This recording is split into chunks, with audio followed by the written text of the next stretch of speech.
Halo guys, welcome back to Gema Movie. Kali ini kita akan membahas alur cerita dari film Empire State. Film ini berdasarkan kisah nyata perampokan terbesar yang terjadi dalam sejarah Amerika Serikat pada tahun 1982. Langsung saja kita bahas alur cerita film ini, jangan lupa subscribe, like dan komen ya guys.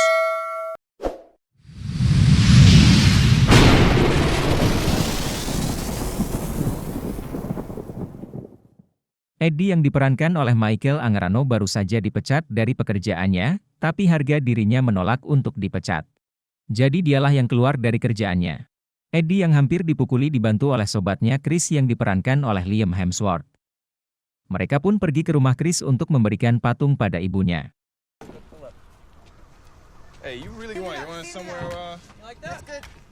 Pada malam hari Chris mengunjungi ayahnya yang bernama Tommy yang sedang bekerja di bar. Tommy sedang membetulkan toilet. Saat mereka berbincang, Spiro masuk toilet dan memprovokasi Chris dengan merendahkan Chris dan ayahnya. You don't like that fat asshole talking that way about your father. Chris doesn't need to worry about his father.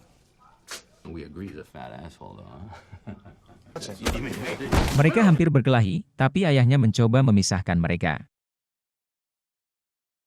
Keesokan harinya, Chris sedang belajar tentang NYPD karena ia ingin menjadi seorang polisi untuk membantu perekonomian keluarganya. Selain itu, Chris juga ingin seperti ayahnya yang merupakan mantan polisi. Kemudian, Vicky adiknya Chris memberikan surat untuknya. Ternyata surat itu berisi penolakan ikut tes kepolisian. Lalu Chris pergi mencari Eddie, ia menyalahkan Eddie karena saat menonton konser Black Sabbath dia membawa ganja. Jadi Chris memiliki catatan buruk di kepolisian. Kemudian saat Chris membaca koran, ia melihat sebuah lowongan pekerjaan sebagai security guard yang terasa cocok untuk dirinya karena ia sudah memiliki izin kepemilikan senjata api. Chris ditawari gaji $200. Karena tempat dulunya bekerja telah ditutup, ia menerima tawarannya. Welcome aboard. Pada hari pertama bekerja, ia berangkat dengan rekan kerjanya bernama Tony untuk mengambil uang. Biasanya mereka mengangkut 8-10 kali per hari. Tony mengambil uangnya ke dalam, dan Chris berjaga di luar. Mereka pun pergi untuk menyimpan uangnya. Saat itu anak Tony sedang berulang tahun, jadi dia akan pulang lebih awal. Tony pun memberitahu tugas Chris selanjutnya. Dia memberitahu tempat kunci gudang dan kata sandi pintu gudangnya. Saat Chris akan masuk ke gudang, dia diminta untuk berhati-hati karena ada CCTV. Para petugas memasukkan uang dan menyusunnya tanpa atasan tahu berapa totalnya. Di dalam gudang penyimpanan juga ada seekor anjing penjaga. Setelah pulang kerja, Chris melihat ayahnya ada di rumah. Dia mengira ayahnya sedang cuti.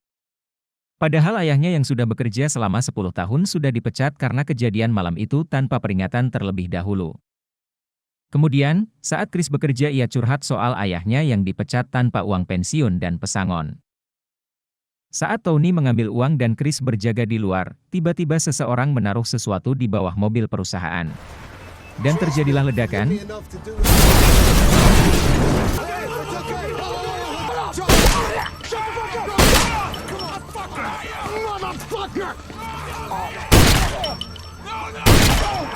Para perampok pun kabur tanpa membawa uang saat suara sirine polisi mendekat. Beruntungnya, Chris memakai rompi anti peluru hingga ia bisa selamat. Saat olah TKP, detektif James yang diperankan oleh Dwayne Johnson bertanya pada Chris apakah dirinya ada hubungannya dengan kejadian itu. Chris pun membantahnya lalu pergi. Kemudian, Eddie menjenguk Chris. Baru juga datang, mulut dia sudah asal nyerocos aja gak difilter dulu. Dasar teman gak ada otak dan akhlak. Dia pun ditinggalkan sendirian oleh semuanya. Setelah insiden itu, Chris diberitahu bahwa ia akan mendapat giliran kerja shift malam. Chris bertugas menjadi pengawas CCTV. Saat mobil tiba, mereka tidak memasukkan uangnya dan dibiarkan di luar karena bosnya juga tidak peduli.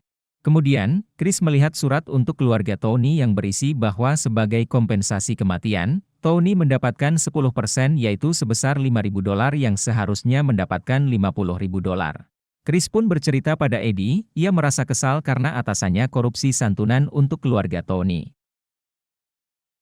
Eddie menyuruh Chris untuk merampok perusahaannya, karena di sana juga tidak ada pengamanan.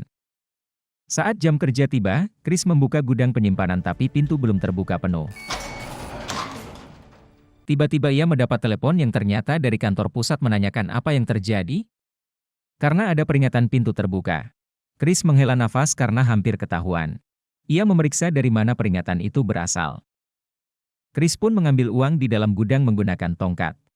Chris menunjukkan uang curiannya pada Eddie. Eddie pun menginginkan pekerjaan tersebut biar bisa ngerampok tiap hari kali ya. Tapi Chris mencuri karena alasan untuk diberikan pada keluarga Tony. Eddie coba merayu Chris untuk pergi berpesta, karena iman Chris lemah ia pun menyetujuinya.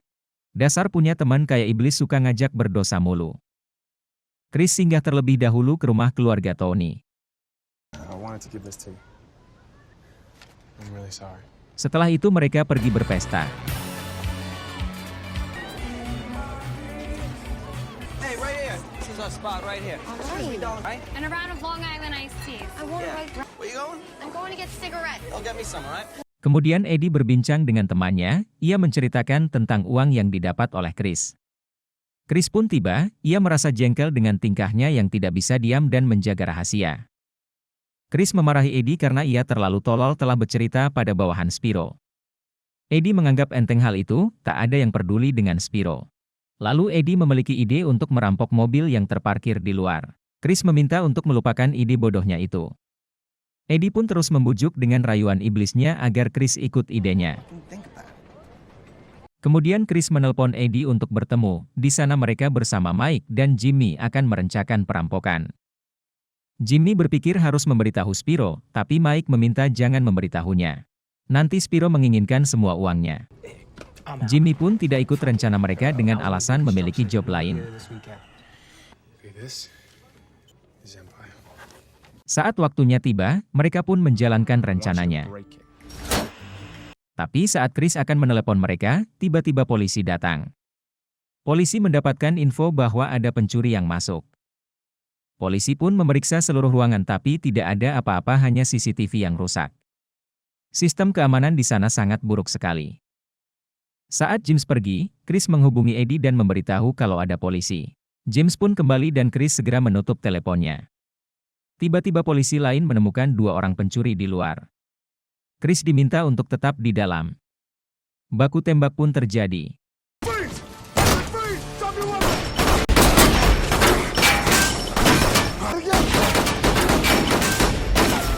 Chris yang merasa khawatir pada temannya pun keluar untuk memastikan mereka bukan temannya. James berhasil melumpuhkan pencurinya. Saat topengnya dibuka ternyata mereka bukan temannya Chris. Eddie dan Mike pergi mencari Jimmy. Tanpa basa-basi, Mike langsung menembak Jimmy karena Mike berpikir ia telah berkhianat. Keesokan harinya, Chris menemui Eddie karena mengkhawatirkannya. Kemudian Eddie memberitahu kalau ia ingin merampok perusahaan itu lagi. Tapi Chris minta untuk melupakan ide gila itu, karena mungkin mobilnya juga tidak akan disimpan di luar lagi. Eddie tetap memaksa akan melakukan rencana itu meskipun tanpa Chris. Saat Chris bertugas kembali, ia mendengar suara berisik dari atap. Ternyata itu suara Eddie yang terus mengoceh. Eddie pun berhasil masuk menerobos lewat atap. Tiba-tiba kantor pusat menelepon lagi, ia mendeteksi adanya kekacauan. Chris pun berbohong demi temannya. Eddie memaksa Chris untuk membuka gembok dan pintu gudangnya. Eddie pun masuk ke dalam, dia dikagetkan oleh anjing dan spontan ia menembak anjingnya. Eddie meminta Chris membantu membawa uangnya, tapi Chris tidak mau karena di sana ada CCTV. Eddie pun langsung merusak CCTV-nya. Chris tambah bingung apa yang harus ia katakan nantinya, tiba-tiba Eddie malah memukul Chris hingga pingsan. Chris yang merasa masih pusing diinterogasi oleh kepolisian, ia berusaha berbohong untuk melindungi teman yang bangsatnya udah gak ketulungan. Chris pun mencoba menghubungi Eddie, tapi tidak ada jawaban. Kemudian Chris bertemu Eddie memberikan Chris setengah dari hasil merampoknya. Chris memukul Eddie sebagai balasan karena telah memukulnya, tapi Eddie melakukan itu supaya Chris ada alasan kalau itu murni perampokan. Eddie mengajak Chris bertemu Mike. Mike ingin mereka ikut bertemu dengan orang Kolombia untuk membeli kokain. Tapi Chris menolak, dia tidak ingin melihat Eddie dan Mike lagi. Saat mereka berdebat, James sedang memantau dari dalam mobilnya. Eddie pergi menemui Mike. Mike marah karena Eddie telah beraksi sendirian. Eddie akan ikut dengan Mike tapi jangan melibatkan Chris. Di sana James telah mengikuti Eddie. James pun kembali ke kantornya untuk melihat data tentang mereka. James memeriksa rekaman CCTV.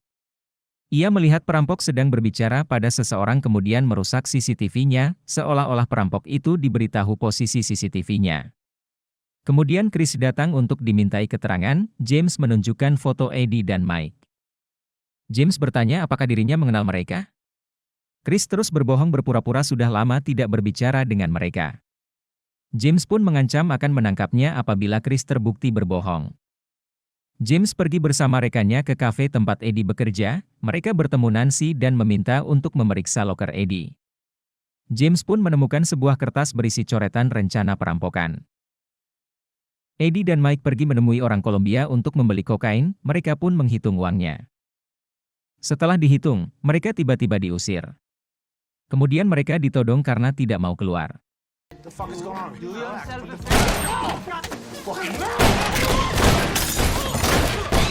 Saat Eddie menghubungi seseorang, James yang sudah membuntutinya pun menangkap Eddie.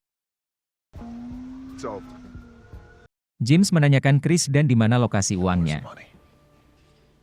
Saat Chris pulang, ia sudah melihat banyak polisi.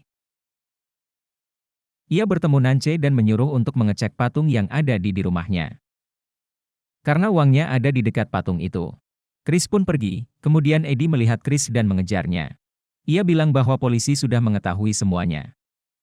Eddie pun panik, semua uang yang dimilikinya sudah tidak ada. Ia tahu kalau Chris menyimpan uangnya di sekitar rumahnya. Ia meminta sebagian uangnya, tapi Chris tidak ingin memberinya. Eddie menodongkan senjata dan mengancam Chris untuk memberitahu di mana lokasi uangnya. Kemudian ayah Chris muncul dan menembak tangan Eddie. Saat sirine polisi terdengar mendekat, ayah Chris menyuruh Eddie berdiri dan tetap di sana. Polisi pun akhirnya menangkap mereka semua.